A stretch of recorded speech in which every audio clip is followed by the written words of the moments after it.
questions you can ask yourself that will tell you more about your future than any prediction ever could. Not questions about what you want, not questions about your dreams, questions about what you're actually doing right now, in the small hours nobody sees. Because the truth is, you are already becoming somebody. It's happening whether you're paying attention or not. The person you'll be in 10 years isn't waiting somewhere in the future for you to arrive. That person is being built today, in the choices you make this morning, in the way you spend the next hour. Most people never ask themselves the right questions. They ask, what do I want? Which is easy and feels good and changes nothing. What they never ask is, who am I actually becoming based on how I'm living right now? That's the harder question. That's the one that tells you the truth. Because who you're becoming isn't determined by your intentions. It isn't determined by your goals or your hopes or the vision board on your wall. It's determined by your patterns. And your patterns are visible if you're willing to look at them honestly. Today, I want to give you 10 questions. Ask them of yourself without flinching, and they will show you exactly where you're headed. Not where you hope you're headed, not where you tell people you're headed, where you are actually going based on the evidence of how you live.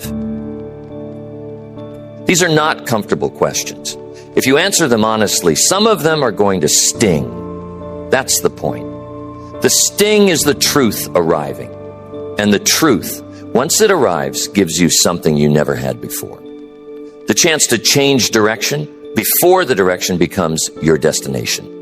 Now, before we get to the questions, you have to understand something about how a person actually becomes who they become. Because most people think it happens all at once. They think one day they'll wake up and be the person they always meant to be. It doesn't work that way. Becoming is slow. It's quiet. It happens in increments so small you can't see them from day to day. Listen, you are the sum of your repeated actions, not your occasional grand gestures, your repeated actions.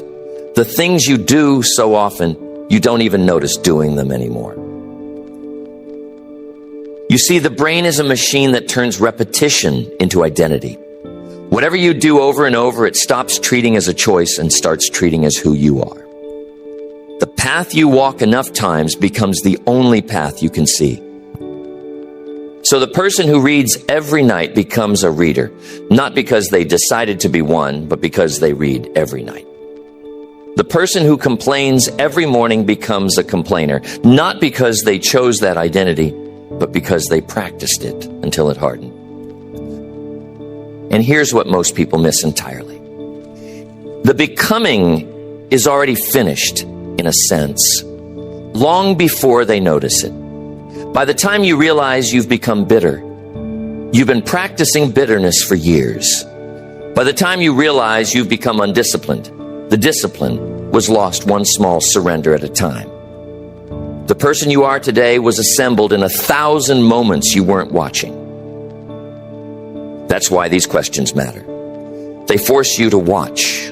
They make you look at the moments you've been letting slide by unexamined. And when you look, you see the direction. And when you see the direction, you can change it while there's still time to change it. So don't answer these questions the way you wish the answer was. Answer them the way the evidence says it is. The gap between those two answers is the most important thing you'll discover today. Because that gap is exactly the distance between who you think you are and who you're actually becoming. You must take this seriously. Every single day is casting a vote for the person you'll be. These 10 questions simply read the ballots back to you. Read them honestly, and you can still change the outcome. Number 1.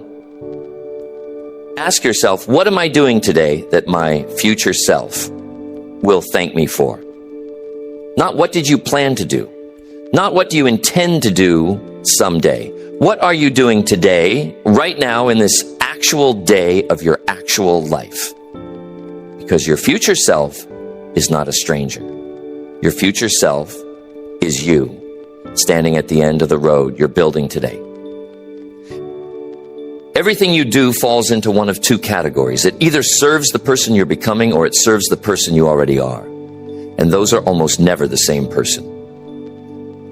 The person you already are wants comfort, wants ease, wants to avoid the hard thing today. The person you're becoming needs you to do the hard thing today, so that tomorrow's hard thing is a little easier.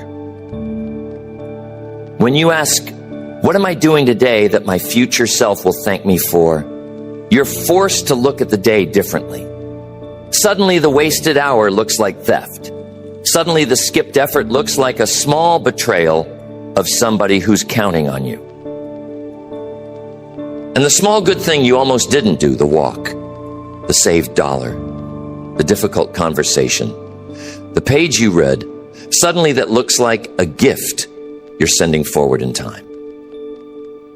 A gift your future self will open and be grateful for.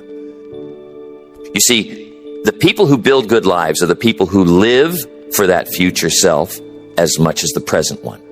They don't sacrifice everything today for tomorrow, but they don't spend everything today either. They send a portion forward. Ask the question every morning, what am I doing today that my future self will thank me for? If you can't find a single thing, you have your answer. The day is being spent entirely on the person you already are. And that person is not the one who needs your help. Next, ask yourself, who am I becoming by spending time with the people I spend time with? Because you are being shaped by the company you keep, whether you like it or not, whether you notice it or not. The people around you are not neutral. They are a current, and you are drifting in the direction they flow. You will, over time, become the average of the people you spend the most time with. Their habits become your habits. Their standards become your standards. Their conversations become the walls of your imagination. If the people around you complain, you'll complain. If they gossip, you'll gossip. If they settle, you'll settle. Not because you're weak, because you're human, and humans absorb the atmosphere they live in. When you look honestly at the 5 people you spend the most hours with, you're looking at a preview of your future. Their level of ambition, their level of health, their level of discipline, their level of peace. Some average of all of that is where you're headed, unless you do something deliberate about it. And this is uncomfortable, because it means the people you love might be pulling you somewhere you don't want to go. That doesn't mean you abandon them, but it means you have to be honest about the direction of the current. You see, I once knew a young man who couldn't understand why he never made any progress in his life. He worked hard. He had good intentions. He wanted more.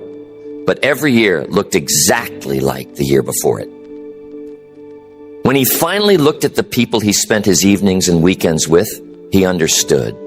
Every one of them was comfortable exactly where they were.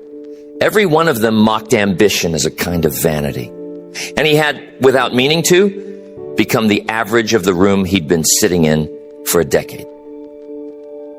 Ask the question, who am I becoming by spending time with these people? If the honest answer is somebody you don't want to be, you have a decision to make. Not a cruel decision, but a deliberate one. About who gets your hours, because your hours are your life, and the people you give them to are shaping how that life turns out. Number 3, ask yourself, what am I tolerating that I keep saying I'll fix? Because there is a gap in almost every person's life between what they complain about and what they'll actually change. And that gap is where your character is revealed.